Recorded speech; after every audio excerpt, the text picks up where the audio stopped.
శ్రీ గురుభ్యో నమః. శ్రీమాత్రే నమః. మా భక్తి టీవీని ప్రోత్సహిస్తున్నటువంటి మా ప్రేక్షకులందరికీ ధన్యవాదాలు తెలియజేస్తూ 15 సెప్టెంబర్ నుంచి 21 సెప్టెంబర్ వరకు గల కాలానికి రాశి ఫలితాలు ఎలా ఉన్నాయో తెలియచెప్పుకుందాము. ముందుగా గ్రహస్థితులు. వృషభంలో గురువుగారు, మిథునంలో కుజుడు, సింహంలో రవి బుధులు, అలాగే కన్యలో శుక్రకేతువులు, చంద్రుడు మకర రాశిలో, వక్రించిన శనిగారు కుంభరాశిలో, రాహు వచ్చేసి మీనరాశిలో. వారాంతానికి వచ్చేటప్పటికి చంద్రుని యొక్క స్థితి మకర రాశి నుంచి మేషరాశికి వచ్చి ఉన్నది. అలాగే రవి యొక్క స్థితి సింహరాశి నుంచి కన్యారాశికి వచ్చి ఉన్నది. శుక్రుని యొక్క స్థితి కన్యారాశి నుంచి తులారాశికి వచ్చి ఉన్నది. ఈ 3 గ్రహాల యొక్క మార్పులు జరిగి ఉన్నాయి.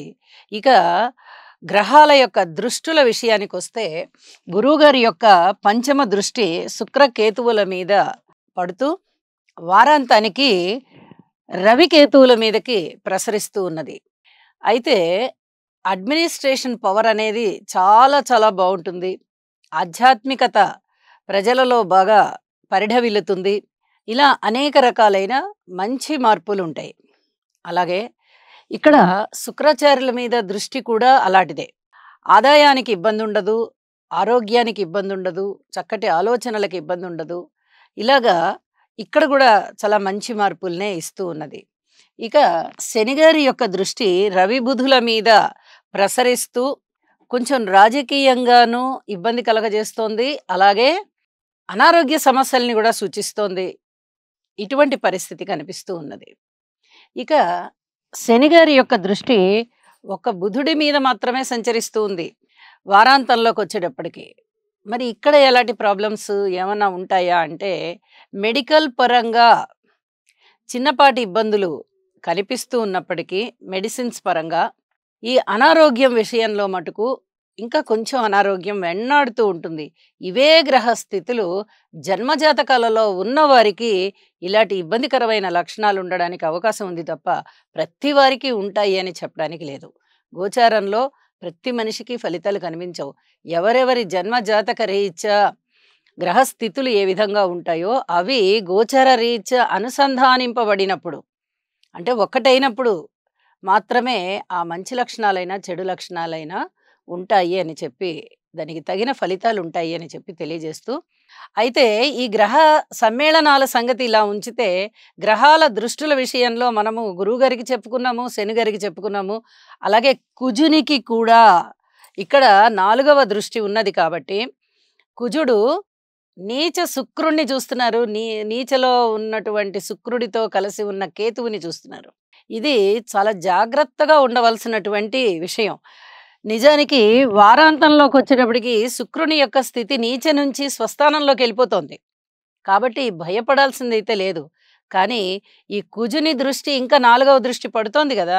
ఈ పడుతూ ఉన్నంత కాలము ప్రేమ వ్యవహారాల విషయంలో అధిక జాగ్రత్తలు పాటించాలి. ముఖ్యంగా 13 ఏళ్ళు 14 ఏళ్ల వయస్సు ఉన్నటువంటి పిల్లలందరూ కూడా ఎటువంటి ఆకర్షణలకి లోను కాకండి. ఇంట్లో తల్లిదండ్రుల పట్ల ఎంత ప్రేమగా ఉంటారో మీరు అదే ప్రేమ బయట వాళ్ళు చూపిస్తారు అని చెప్పి అనుకోకండి. ఇంకా మీకు పూర్తిగా తెలిసినటువంటి వయస్సు రాలేదు మీకు. మీరు ఎవరిని చూసినా మన అమ్మ, మన నాన్న, మన అక్క, మన అన్న లాగానే మనతో ఎఫెక్షన్‌గా మాట్లాడుతున్నారని అనుకుంటారు. కానీ ఆ వయసు పిల్లలతో ఎవరైనా సహజంగానే ప్రేమగా మాట్లాడతారు. అన్నంత మాత్రాన నిజమైన ప్రేమ కాదు. అందులో కొంతమందికి మోసపూరితమైన ప్రేమ ఉంటుంది. ఇది గ్రహించుకోవడానికి మీకు కొన్నాళ్ల సమయం పడుతుంది కాబట్టి ఎవ్వరి పట్ల ఆకర్షితులవ్వద్దు. అలాగే తల్లిదండ్రుల విషయానికొస్తే మీ పిల్లల పట్ల కూడా మీరు చాలా శ్రద్ధగా ఉంటూ ఉండండి. ఇక్కడ ప్రేమ వ్యవహారాలు కొంచెం బెడిసి కొట్టే పరిస్థితి, ప్రేమ పేరుతో ఎవరైనా ఆడపిల్లలు, మగపిల్లలు కొంత వేధింపబడే పరిస్థితి కనిపిస్తూ ఉంది కాబట్టి ఈ విషయంలో చాలా జాగ్రత్తగా ఉండవలసిందిగా సూచన చేస్తూ ఉన్నాను. మనము ఇప్పుడు రాసుల్లోకి వెళ్దాము. తులారాశి. తులారాశి వారికి 15 సెప్టెంబర్ నుంచి 21 సెప్టెంబర్ వరకు గల కాలానికి రాశి ఫలితాలు ఎలా ఉన్నాయి అంటే 4 గ్రహాల యొక్క ఉనికి చాలా చక్కటి ఫలితాలను ఇస్తోంది. మరి షష్ఠ స్థానంలో రాహు బాగున్నారు, లాభస్థానంలో రవి బుధులు బాగున్నారు, ఇక వ్యయస్థానంలో శుక్రాచార్యుల వారు బాగున్నారు. మరి 4 గ్రహాలు చాలా చాలా బాగున్నాయి కదండి. అంటే ఇక్కడ శని గారి బలము లేదు, గురువుగారి బలము లేదు, కేతువు యొక్క బలము కూడా లేదు. ఎక్కువగా దాన ధర్మాలు చేస్తారు. ఆ దాన ధర్మాలు చేయడంలో ధనము చాలా చాలా ఖర్చవుతుంది. ఈ విషయంలో జాగ్రత్త పడండి. ఏదైనా స్థిర చరాస్తులు అది వరకు మీరు అడ్వాన్సులు ఇచ్చున్నట్టయితే వాటి వృద్ధి కోసం, ఇప్పుడు మిగతా ధనము కూడా ఇవ్వవలసి ఉంటుంది. ఆ ఇవ్వవలసిన ధనము కన్నా ఎక్కువ ధనము మీరు చెల్లించవలసి ఉంటుంది. ఇక్కడ కొంచెం జాగ్రత్తలు తీసుకోవాల్సిన పరిస్థితి. లాభస్థానంలో రవి బుధుల యొక్క కలయిక జరుగుతూ, రవి బుధ 2 గ్రహాలు కూడా లాభస్థానంలో ఉంటూ మీకు అనుకోని విధంగా మేలు చేస్తున్నాయి. మీరు ఏవైతే జాగ్రత్తలు తీసుకుంటారో, ఏ విషయాల గురించి అయితే ముందు చూపుతో ఆలోచించుకొని ప్రణాళికలు సిద్ధం చేసుకొని వాటి ప్రకారంగా ప్రవర్తించుకుంటూ ఉంటారో, ఆ విషయాలన్నీ కూడా మీకు లబ్ధి చేకూర్చేవే. ఇప్పుడు చాలా స్పష్టంగా తెలుస్తుంది. మనము ఒక ప్రణాళికాబద్ధంగా ముందరికి వెళ్ళాము కాబట్టే మనకెక్కడ నష్టం లేదు అని అనుకుంటారు. ఈ పరిస్థితి చాలా స్పష్టంగా మీకు మీకే అర్థమవుతుంది. అది మీ మానసికమైన సంతోషానికి కారణమవుతుంది.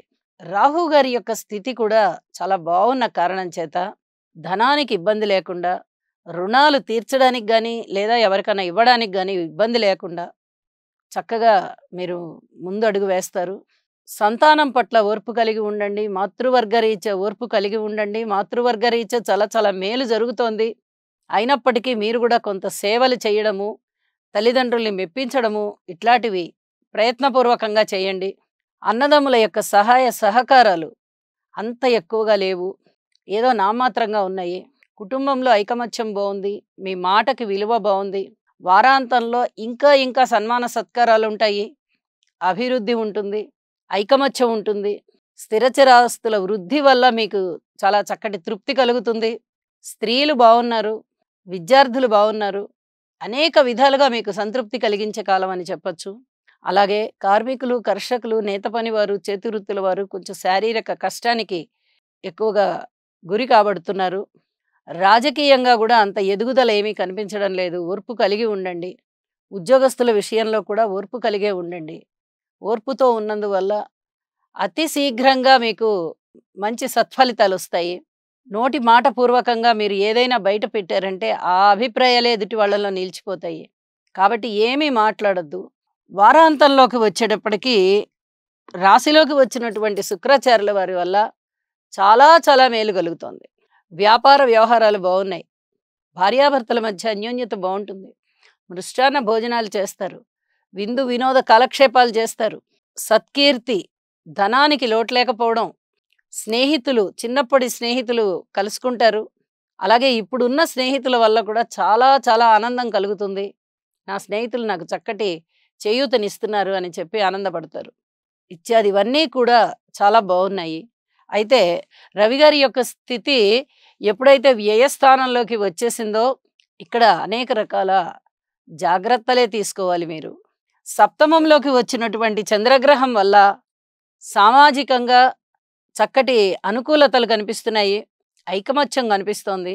మీరు చేయవలసినటువంటి మంచి పనులు ఏవైతే ఉన్నాయో వాటికి ప్రజల యొక్క చేయూత లభిస్తోంది. వ్యాపారాలు బాగుంటున్నాయి. అన్ని విధాలా మీకు మనశ్శాంతి ఉంటుంది. శనిగారికి ఒక్కసారి తైలాభిషేకం చేయించండి. శివపార్వతుల యొక్క చిత్రపటం పూజా మందిరంలో పెట్టుకుని ఎర్రటి పూలతో పూజించండి. చాలా చాలా మనశ్శాంతి పెరుగుతుంది. గురుగ్రహ స్తోత్రాలు పఠించండి లేదా మీ ఇష్టదేవత యొక్క స్తోత్రాలు పఠించండి. చక్కటి అభివృద్ధిలో ఉంటారు మీరని చెప్పి తెలియజేస్తూ నమస్కారం.